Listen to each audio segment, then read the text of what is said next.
Well, every state has a few laws still on the books that make you scratch your head, and New Mexico is no exception. But while most of those head scratchers are funny or maybe silly, there are some here in New Mexico that are no laughing matter. News 13's Amanda Goodman is here with more. Dean, Senator Lisa Tarraco is working with other lawmakers to rewrite the state's entire criminal code. The goal is to bring the statutes up to date and make sure that the punishment fits the crime. I would have liked to seen him have a little bit more time spent in jail. Statements like that from the families of crime victims are heard all too often in New Mexico. State Senator Lisa Tarraco is trying to change that. There's just a tremendous imbalance in the criminal code. She is the co-chair of a legislative subcommittee created to rewrite the state's voluminous criminal code, something that hasn't been done since the 1950s. I'd like to see social workers come to the table. I'd like to see corrections. I'd like to see prosecutors.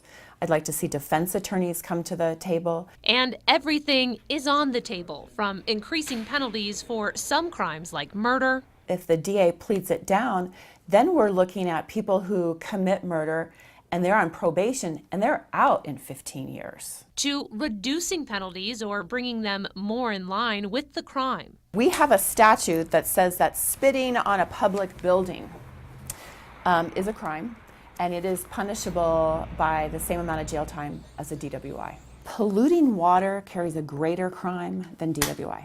Senator Tarraco says over the years, some laws have been tinkered with to reflect current values, but she says there's still a lot of updating that needs to happen. We don't even properly address internet crimes.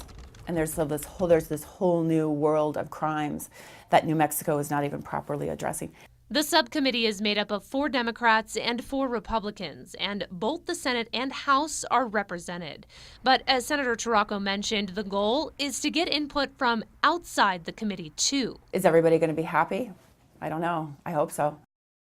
I did speak with a victim advocacy group who agrees the criminal code is out of date and needs to be rewritten, but they would like to see special attention paid to victims, which is something that is currently lacking. Dean? Amanda, thank you. The committee is hoping to get input from all around the state. The plan is to have a revised version ready by the 60-day legislative session in 2015.